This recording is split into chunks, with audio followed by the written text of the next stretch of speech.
Hello students, standard 12નું જે first chapter આપણે start કર્યું છે જે સજીવોમાં પ્રજનન છે.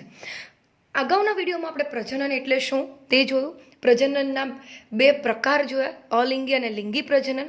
અલિંગી અને લિંગી પ્રજનનના જે પ્રકાર પદ્ધતિ છે તેની વચ્ચેના મુખ્ય તફાવતની ચર્ચા કરી. ત્યારબાદ તેની સૌ પ્રથમ જે પદ્ધતિ છે અલિંગી પ્રજનન તેની ચર્ચા કરી કે જેની અંદર માત્ર એક જ સજીવની જરૂર પડે છે. તે નર પણ હોઈ શકે અને માદા પણ હોઈ શકે. તો આ અલિંગી પ્રજનનની જે પદ્ધતિ છે તેમાં વિવિધ પ્રકારની પદ્ધતિઓનો સમાવેશ થાય છે. તેમાંથી એક પદ્ધતિ જે દ્વિભાજન છે એની આપણે વિગતમાં ચર્ચા કરી. તેની નીટ લેવલ સુધીની આપણે ચર્ચા કરી કે જેની અંદર 3 મુખ્ય અલગ અલગ પ્રકાર હતા, જેમાં સરળ ભાજન, અનુપ્રસ્થ વિભાજન અને આયામ વિભાજનની ચર્ચા કર્યા બાદ બીજી પદ્ધતિ બહુભાજન કે જેની અંદર કોષ કેન્દ્ર અસંખ્ય રીતે વારંવાર છે વિભાજન પામે છે, જેમાં કોષ રસનું વિભાજન થતું નથી અને આ રીતે એક કોષી સજીવોનું નિર્માણ થાય છે. તો આ બહુભાજનની પદ્ધતિ સમજ્યા પછી હવે પછીની જે પદ્ધતિ છે તે છે બીજાણુ નિર્માણ, જેને ઇંગ્લિશમાં આપણે સ્પોર્યુલેશન કહીએ છીએ. બીજાણુ નિર્માણ પદ્ધતિમાં શું જોવા મળે છે? તો બીજાણુ નિર્માણ પદ્ધતિ જે છે એની અંદર 2 સંજોગોની વાત કરી છે. એક છે પ્રતિકૂળ સંજોગો અને બીજું છે અનુકૂળ સંજોગો.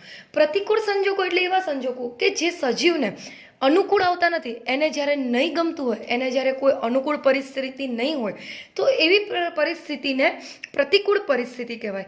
અને જ્યારે આજુબાજુનું વાતાવરણ એના સજીવ શરીરને અનુકૂળ હશે, એના સજીવ શરીરની અંદરની જે દેહધાર્મિક પ્રક્રિયાઓ છે તે વ્યવસ્થિત રીતે ચાલતી હશે, તો એ જે વાતાવરણ દરમિયાન સર્જાતી પરિસ્થિતિ છે તેને અનુકૂળ પરિસ્થિતિ કહેવાય. તો અનુકૂળ અને પ્રતિકૂળ આ 2 પરિસ્થિતિની ચર્ચા બીજાણુ નિર્માણ ઉપર ખૂબ જ અસર દર્શાવે છે. બીજાણુ નિર્માણની વાત કરીએ તો પ્રતિકૂળ સંજોગોમાં બીજાણુ નિર્માણ જોવા મળે છે. પ્રતિકૂળ સંજોગોમાં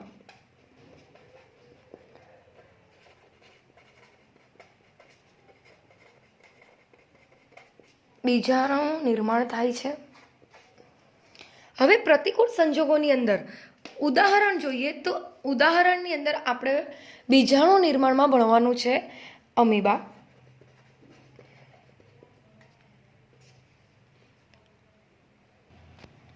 અમીબા જેવા સજીવો જ્યારે પ્રતિકૂળ પરિસ્થિતિ હશે, પ્રતિકૂળ પરિસ્થિતિમાં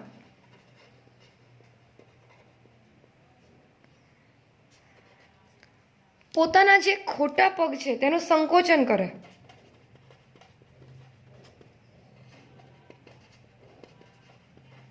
આપણને ખબર છે સ્ટુડન્ટ્સ કે અમીબા છે એ ખોટા પગ માટે જાણીતી છે કે જે ખોટા પગ ઉત્પન્ન કરી અને ખોરાક છે એનું ગ્રહણ કરે છે. તો જ્યારે પ્રતિકૂળ પરિસ્થિતિ હશે ત્યારે તે પોતાના ખોટા પગનું સંકોચન કરે. હવે ખોટા પગનું સંકોચન કર્યા બાદ પોતાની આજુબાજુ એક ગોળાકાર રક્ષણાત્મક મજબૂત આવરણ છે તેનું નિર્માણ થતું જોવા મળે છે. તો પ્રતિકૂળ પરિસ્થિતિમાં જ્યારે અમીબા પોતાના ખોટા પગનું સંકોચન કરે છે, ત્યારબાદ પોતાની આસપાસ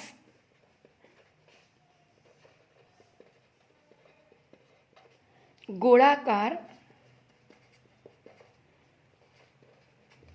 રક્ષણાત્મક અને મજબૂત આવરણનું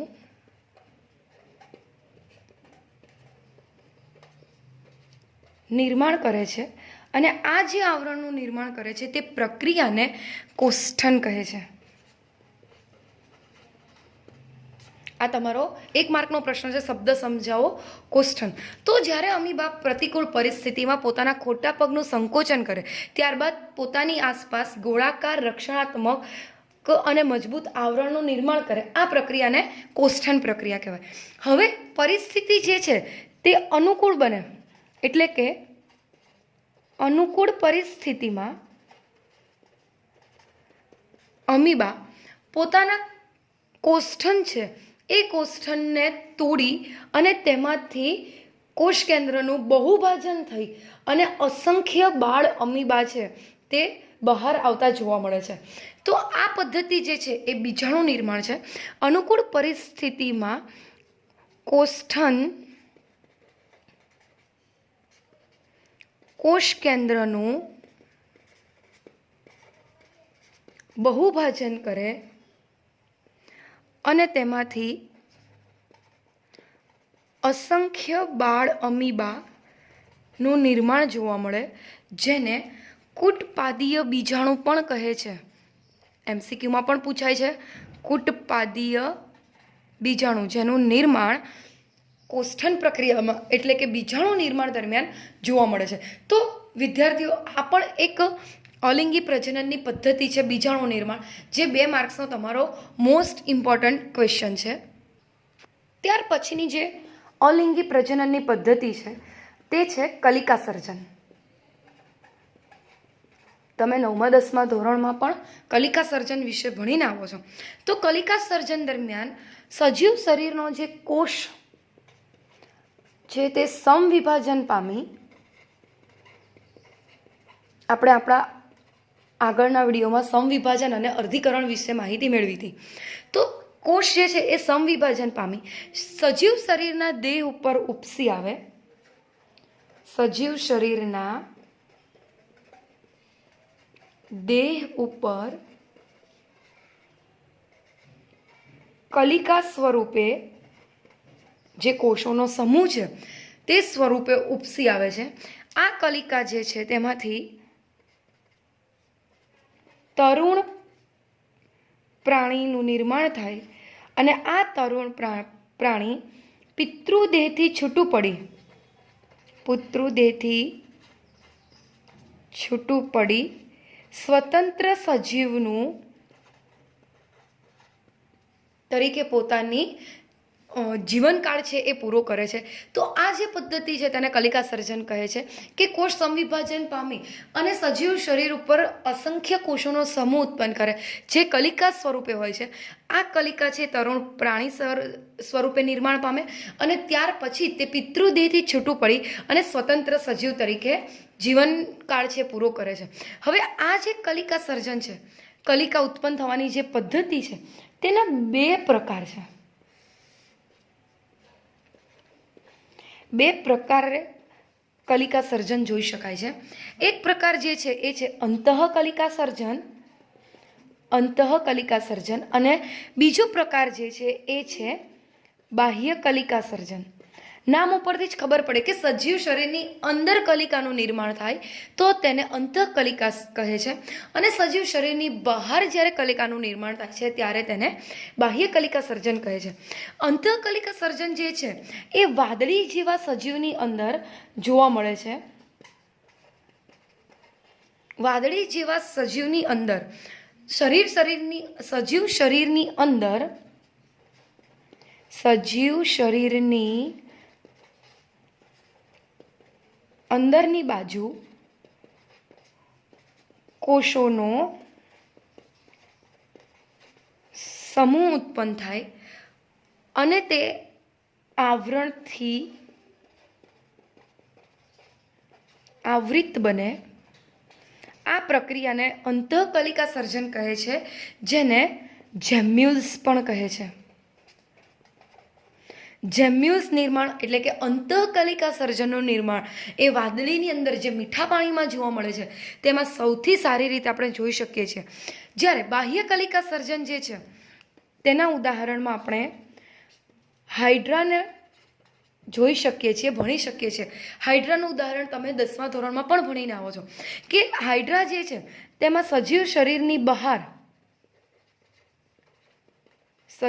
શરીરની બહારની બાજુ કોષોનો સમૂહ કલિકા સ્વરૂપે જોઈ શકાય છે અને તે પિતૃ શરીરથી અલગ થઈ સ્વતંત્ર સજીવ તરીકે નિર્માણ પામે. તો આ પદ્ધતિને બાહ્ય કલિકા સર્જન છે તે કહેવામાં આવે છે. બાહ્ય કલિકા સર્જન અને અંતઃકલિકા સર્જન આ બંને કલિકા સર્જનના પ્રકાર છે. જેમ્યુલ્સ નિર્માણ જે છે એ માત્ર ને માત્ર અંતઃકલિકા સર્જનમાં જોવા મળે છે. જો આપણે તેને આકૃતિથી સમજીએ તો આ રીતે વાદળીના દેહ કોષ્ઠની અંદર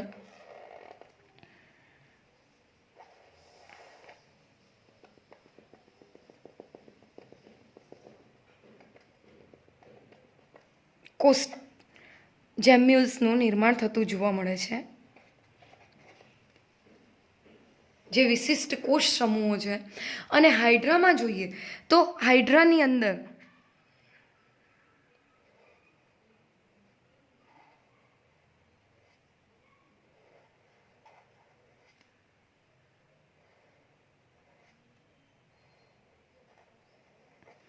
આ રીતે નાનો કલિકાનો સમૂહ ઉત્પન્ન થાય, જે ધીમે ધીમે વિકાસ પામી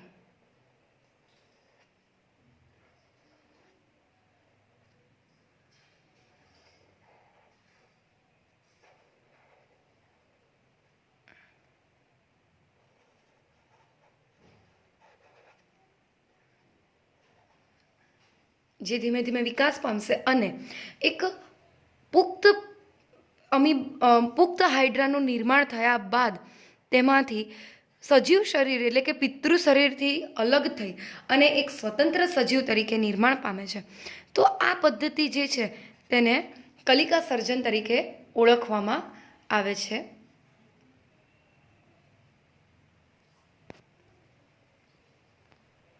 ત્યાર પછીની જે અલિંગી પ્રજનનની પદ્ધતિ છે તે છે અવખંડન પદ્ધતિ.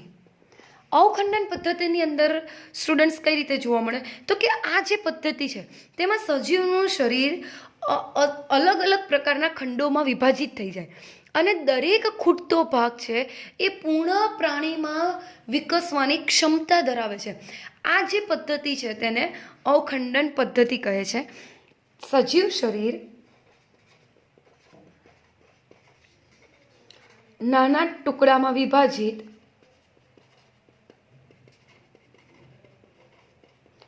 અને દરેક ટુકડો પૂર્ણ વિકસિત પ્રાણીનું નિર્માણ કરવાની ક્ષમતા ધરાવે. તો આ પ્રકારની જે અલિંગી પ્રજનન પદ્ધતિ છે તેને અવખંડન તરીકે ઓળખવામાં આવે છે. હવે આ જે પૂર્ણ પ્રાણીમાં ફેરવવાની જે ક્ષમતા છે તે ક્ષમતાને પુનઃસર્જન ક્ષમતા એટલે કે રીજનરેશન કહે છે. પોતાના ખૂટતા ભાગો વિકસાવી પૂર્ણ પ્રાણીમાં ફેરવવાની જે પદ્ધતિ છે તેને પુનઃસર્જન પદ્ધતિ કહે છે. આ પદ્ધતિ સૌથી વધારે જો તેના ઉદાહરણની વાત કરીએ તો અવખંડન પદ્ધતિ સૌથી વધારે પ્લેનેરિયા, હાઇડ્રા અને તારા માછલીની અંદર સૌથી વધારે જોઈ શકાય છે. તો અત્યાર સુધીની આપણે જે વાત કરી તે વાત માત્ર પ્રાણીઓમાં અલિંગી પ્રજનનની હતી, જેમાં દ્વિભાજનમાં આપણે અમીબાનું ઉદાહરણ જોયું, ત્યાર પછી બહુભાજનમાં પ્લાઝ્મોડિયમનું ઉદાહરણ જોયું, તેની પછી બીજાણુ નિર્માણમાં ફરીથી અમીબાનું ઉદાહરણ જોયું, કલિકા સર્જનમાં વાદળી છે હાઇડ્રાનું ઉદાહરણ જોયું, અવખંડનની અંદર પ્લેનેરિયા તારા માછલીનું ઉદાહરણ જોયું. તો આ બધી જ જે પદ્ધતિ હતી તે પ્રાણીઓની અંદર અલિંગી પ્રજનન પદ્ધતિ હતી.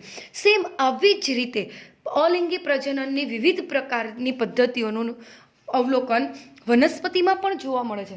તો હવે પછી આપણે વનસ્પતિમાં અલિંગી પ્રજનન પદ્ધતિની વાત કરીએ. વનસ્પતિમાં અલિંગી પ્રજનન પદ્ધતિ સેમ જે રીતે પ્રાણીઓની અંદર અલિંગી પ્રજનન પદ્ધતિમાં દ્વિભાજન જોવા મળે છે તેવી જ રીતે વનસ્પતિમાં ભાજન પદ્ધતિ એટલે કે ફિશન પદ્ધતિ છે તે જોઈ શકાય છે. આ એકદમ સરળ પદ્ધતિ છે અને સામાન્ય રીતે લીલ, ફૂગ અને બેક્ટેરિયામાં પણ જોવા મળે છે. એક કોષી સજીવ જે છે એ સમવિભાજન પામી અને 2 બાળકોષોનું નિર્માણ કરે અને દરેક બાળકોષે સ્વતંત્ર સજીવ તરીકે વૃદ્ધિ પામે. તો આ જે પદ્ધતિ છે તે ભાજન પદ્ધતિ તરીકે ઓળખવામાં આવે છે. ભાજન પદ્ધતિ એકદમ સરળ પદ્ધતિ છે જેમાં સજીવ શરીર સમવિભાજન પામી 2 બાળકોષનું નિર્માણ કરે. દ્વિભાજન પદ્ધતિ છે એટલે 2 બાળકોષોનું નિર્માણ થાય અને દરેક સ્વતંત્ર સજીવ તરીકે વૃદ્ધિ પામે. દરેક બાળકોષ સ્વતંત્ર સજીવ તરીકે વૃદ્ધિ પામે. તો આ પદ્ધતિને ભાજન પદ્ધતિ કહે છે. ઉદાહરણ જોઈએ કે વનસ્પતિની અંદર કયા કયા સજીવ છે કે જેની અંદર ભાજન પદ્ધતિ જોવામાં આવે છે. તો તેની અંદર લીલ અને ફૂગ આ બંને સજીવ છે તે ભાજન પદ્ધતિનું રીતે અલિંગી પ્રજનન પદ્ધતિ દર્શાવે છે. ત્યારબાદ બીજી પદ્ધતિની વાત કરીએ તો વનસ્પતિની અંદર પણ કલિકા સર્જન પદ્ધતિ જોવા મળે છે. કેટલીક લીલની શાખાઓ અથવા કલિકાઓ અને યીસ્ટ જેવી ફૂગ કલિકા ઉત્પન્ન કરે છે. આ રચના બનવાનું કારણ અસમ વિભાજન છે, જેમાં કલિકાનું નિર્માણ થયા બાદ સ્વતંત્ર સજીવ તરીકે તે પિતૃદેહથી છૂટી પડી અને કલિકાનું નિર્માણ કરે છે. તો આ જે કલિકા સર્જન પદ્ધતિ છે તેમાં કલિકાનું નિર્માણ સજીવ શરીરની ઉપર જોવા મળે છે. સૌથી વધારે સારી રીતે કલિકા સર્જન જો જોવા મળતું હોય તો તે છે ઈસ્ટની અંદર. ઈસ્ટની અંદર કલિકા સર્જન પદ્ધતિ સામાન્ય રીતે આપણે જોઈ શકીએ છીએ, જેની અંદર સજીવ શરીરની ઉપર કલિકાનું નિર્માણ થાય છે અને આ કલિકા પિતૃદેહથી અલગ પડી અને સ્વતંત્ર સજીવ તરીકે વૃદ્ધિ પામે છે. જેમ કે આ કોઈ ઈસ્ટનો પિતૃકોષ છે. ધીમે ધીમે તેના સજીવ શરીરની ઉપર આ રીતે કલિકાનું નિર્માણ થતું જોવા મળે.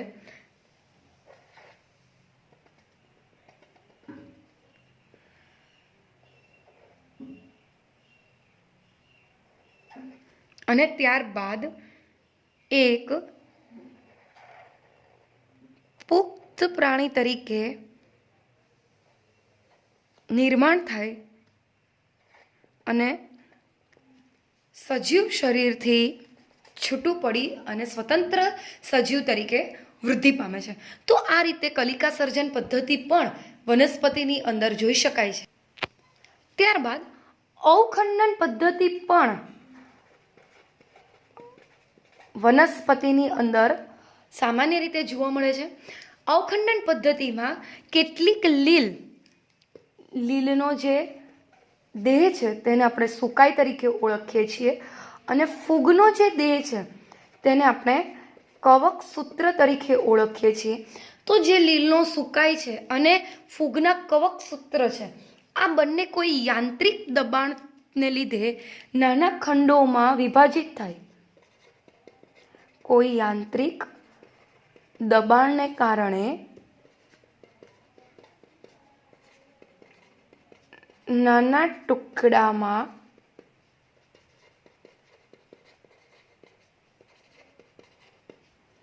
વિભાજિત થાય છે અને દરેક ભાગ વૃદ્ધિ પામી નવો સુકાઈ અને નવા કવક સૂત્રનું નિર્માણ કરે છે.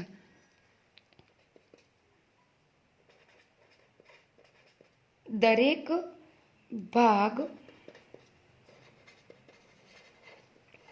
વૃદ્ધિ પામી નવા સુકાઈ અને નવા કવક સૂત્રનું નિર્માણ કરે છે. તો આ પદ્ધતિ અવખંડનની જેમ પ્રાણીઓમાં જોઈ શકાય છે, સેમ તેવી જ રીતે અવખંડન પદ્ધતિ વનસ્પતિમાં પણ જોઈ શકીએ છીએ. હવે પછીની જે પદ્ધતિ છે તે છે બીજાણુ નિર્માણ પદ્ધતિ.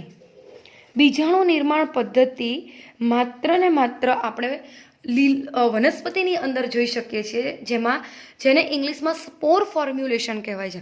આ સ્પોર ફોર્મ્યુલેશન એટલે કે બીજાણુ નિર્માણ પદ્ધતિ વનસ્પતિની અલિંગી પ્રજનન પદ્ધતિમાં મુખ્ય પદ્ધતિ છે. બીજાણુ સર્જન પદ્ધતિની અંદર અલગ અલગ પ્રકારના બીજાણુઓનું નિર્માણ થતું જોવા મળે છે. બીજાણુનું નિર્માણ છે તે જોઈ શકાય છે. હવે આ જે બીજાણુ છે આ બીજાણુ સર્જન જેમ આપણે પ્રાણીઓમાં જોયું હતું તેના કરતાં તદ્દન અલગ રીતે જોવા મળે છે. બીજાણુ નિર્માણમાં 2 પ્રકારના બીજાણુ છે તે સામાન્ય રીતે જોવા મળે છે.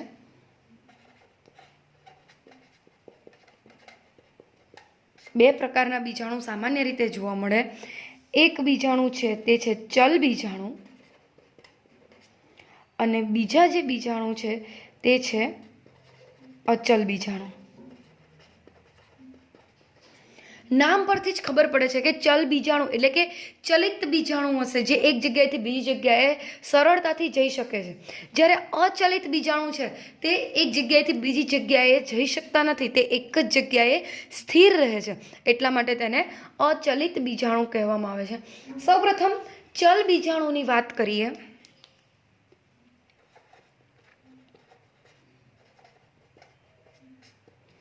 તો ચલ બીજાણુ જે છે તે હલનચલન કરવા માટે કશા ધરાવે છે. કશાની હાજરીને કારણે એક જગ્યાએથી બીજી જગ્યાએ જઈ શકે છે, પાણીમાં તરે છે અને વિકાસ પામી સ્વતંત્ર સજીવ તરીકે વૃદ્ધિ પામે.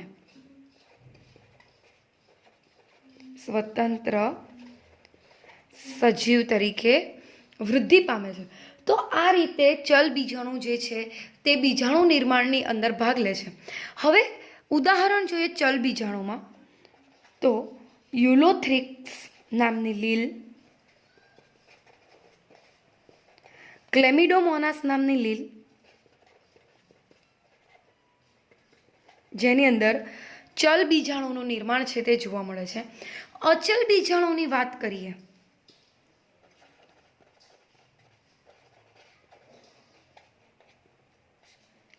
અચલ બીજાણુની વાત કરીએ તો અચલ બીજાણુ છે તે કશા વિહીન છે.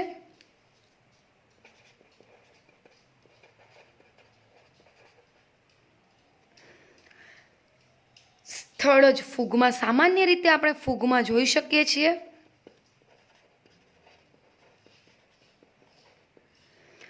એકદમ બીજાણુ હલકા અને શુષ્ક છે, તેમજ મજબૂત આવરણ પોતાની આસપાસ ધરાવે છે. તેના કારણે પવન દ્વારા ખૂબ જ સારી રીતે તે વિકિરણ પામી શકે છે, એટલા માટે તેને કશાની જરૂર પડતી નથી. તો ચલ બીજાણુ અને અચલ બીજાણુ, આ જે અચલ બીજાણુ છે જે ફૂગમાં સામાન્ય રીતે જોઈ શકાય છે તેને કોનિડિયા તરીકે ઓળખવામાં આવે છે. આ તમારો મોસ્ટ ઇમ્પોર્ટન્ટ ક્વેશ્ચન છે જે MCQમાં પણ પૂછી શકાય છે કે જે ફૂગની અંદર અચલિત બીજાણુનું નિર્માણ થાય છે તેને કોનિડિયા તરીકે ઓળખવામાં આવે છે. આ જે અચલિત બીજાણુ છે તે પેનિસિલિયમ અને એસ્પરજિલસ ફૂગમાં સામાન્ય રીતે જોઈ શકાય છે. પેનિસિલિયમ અને એસ્પરજિલસ તરીકે સામાન્ય રીતે આ ફૂગમાં તે જોઈ શકાય છે. હવે આ જે ચલ બીજાણુ અને અચલ બીજાણુ છે તેની સાથે સાથે બે બીજા પ્રકારના બીજાણુઓ પણ જોઈ શકાય છે. એક જે છે તે બીજાણુ છે સમબીજાણુ અને બીજા જે બીજાણુ છે તે છે વિષમ બીજાણુ. નામ ઉપરથી જ કહી શકાય છે, સમ એટલે કે સરખા બીજાણુ અને વિષમ એટલે કે અલગ અલગ પ્રકારના બીજાણુ. સમ બીજાણુ અને વિષમ બીજાણુ જે છે તેમાં એક જ સરખા જો બીજાણુઓ જોવા મળે તો તેને સમ બીજાણુ કહેવાય. એક જ પ્રકારના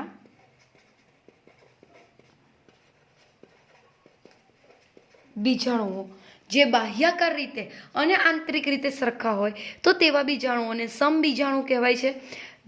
જેમાં હંસરાજ સામાન્ય રીતે સમ બીજાણુ ધરાવે છે. તેવી જ રીતે જો બીજાણુઓ બે અલગ અલગ પ્રકારના હોય, બે પ્રકારના બીજાણુઓનું અલગ અલગ પ્રકારના બીજાણુઓનું નિર્માણ થતું હોય તો તેને વિષમ બીજાણુ કહેવાય છે. સામાન્ય રીતે વિષમ બીજાણુ જે છે તે સેલાજિનેલા જે ત્રિઅંગી વનસ્પતિ છે અને આવૃત બીજધારી વનસ્પતિમાં સામાન્ય રીતે જોઈ શકાય છે. હવે એક જ પ્રકારના બીજાણુ એટલે કે નર બીજાણુ અને માદા બીજાણુઓ જે ઉત્પન્ન થાય છે તે એક જ સરખા હોય તો તેને સમબીજાણુ કહેવાય. પણ જો નર અને માદા બંને અલગ અલગ પ્રકારના બીજાણુ ઉત્પન્ન કરે તો તેને વિષમ બીજાણુ તરીકે ઓળખવામાં આવે છે. તો આ જે બીજાણુ નિર્માણની પદ્ધતિ છે તે વનસ્પતિની અંદર સૌથી સામાન્ય રીતે આપણે જોઈ શકીએ છીએ. આની સાથે સાથે સપુષ્પી વનસ્પતિની જો આપણે વાત કરીએ તો સપુષ્પી વનસ્પતિમાં એક અલગ પ્રકારની અલિંગી પ્રજનન પદ્ધતિ જોવા મળે છે, જેને આપણે વાનસ્પતિક પ્રજનન કહીએ છીએ. વાનસ્પતિક પ્રજનનની પદ્ધતિની ઘણી બધી વાત આપણે 11મા ધોરણમાં કરેલી છે કે વાનસ્પતિક પ્રજનનની અંદર ઘણી બધી પદ્ધતિ જોવા મળે છે, જેમાં છે ભૂપ્રસારી, ભૂસ્તારી, અધોભૂસ્તારી, ગ્રંથિલ, કંદ વગેરે. હવે ભૂપ્રસારીની અંદર આપણને ખબર છે કે જે ઘાસ છે તે એકદમ ઝડપથી પ્રસરણ પામે છે. કોઈ એક જગ્યાએ ઘાસ ઉગેલું હોય તો થોડા ટાઈમની અંદર તમે ચોમાસામાં જોઈ શકો છો કે એક સાથે ઘણું બધું ઘાસ છે એ જોવા મળે. તો તે વાનસ્પતિક પ્રજનનની ભૂપ્રસારીમાં આપણે જોઈ શકીએ છીએ કે નાના એવા ગાંઠનો કોઈ પણ ભાગ જમીનને સ્પર્શ કરે અને ત્યાંથી નવા બાળ સજીવનું નિર્માણ થતું જોવા મળે છે. તો આ પદ્ધતિ જે છે એ ભૂસ્તારી તરીકે ઓળખવામાં આવે છે. અધોભૂસ્તારીની અંદર જે સજીવ શરીર છે તેમાંથી થોડો પ્રકાંડ જેવો ભાગ છે એ જમીનની ઉપર જોવા મળે અને તેમાંથી સર્જન પામતી જે શાખાઓ છે તે ફરીથી જમીનને સ્પર્શ કરે અને તેમાંથી નવેસરથી એક અલગ વનસ્પતિનું નિર્માણ થતું જોવા મળે. તો તે અધોભૂસ્તારી છે. ત્યારબાદ બટાકા જેવા સજીવની અંદર આપણે ગ્રંથિલ છે તે સામાન્ય રીતે જોઈ શકીએ છીએ, જેને આપણે લોકો આંખ તરીકે પણ ઓળખવામાં આવે છે. અને કંદ જેમાં આપણે સુરણને જોઈ શકીએ છીએ, સુરણના ઉદાહરણથી એ સમજી શકીએ છીએ. ત્યારબાદ ઘણી બધી જગ્યાએ આદુ, હળદર આ બધી જ જગ્યાએ તમે લોકો ગાંઠ જોઈ શકો છો. આ ગાંઠ પણ વાનસ્પતિક પ્રજનનનો જ એક પ્રકાર છે કે જેની અંદર ગાંઠ જે છે એ પ્રકાંડનો એક ભાગ છે અને તેને જમીનની અંદર રાખવાથી ફરીથી નવી વનસ્પતિનું નિર્માણ છે તે જોવા મળે છે. તો આ રીતે આપણે અલગ અલગ પ્રકારના વાનસ્પતિક પ્રજનન જોવા મળે છે. પાનફૂટીના પર્ણની કિનારીમાં જે ખાંચ આવે તે ખાંચમાં કલિકા ઉત્પન્ન થાય અને તેમાંથી નવી પાનફૂટીનું નિર્માણ થાય. તો આ પણ એક વાનસ્પતિક પ્રજનનનો જ પ્રકાર છે. તો આ રીતે વનસ્પતિ અને પ્રાણીની અંદર આપણે અલિંગી પ્રજનન પદ્ધતિનો અભ્યાસ સામાન્ય રીતે કરી શકીએ છીએ. હવે પછી આપણે લિંગી પ્રજનન અને તેની પદ્ધતિનો અભ્યાસ કરીશું. Thank you.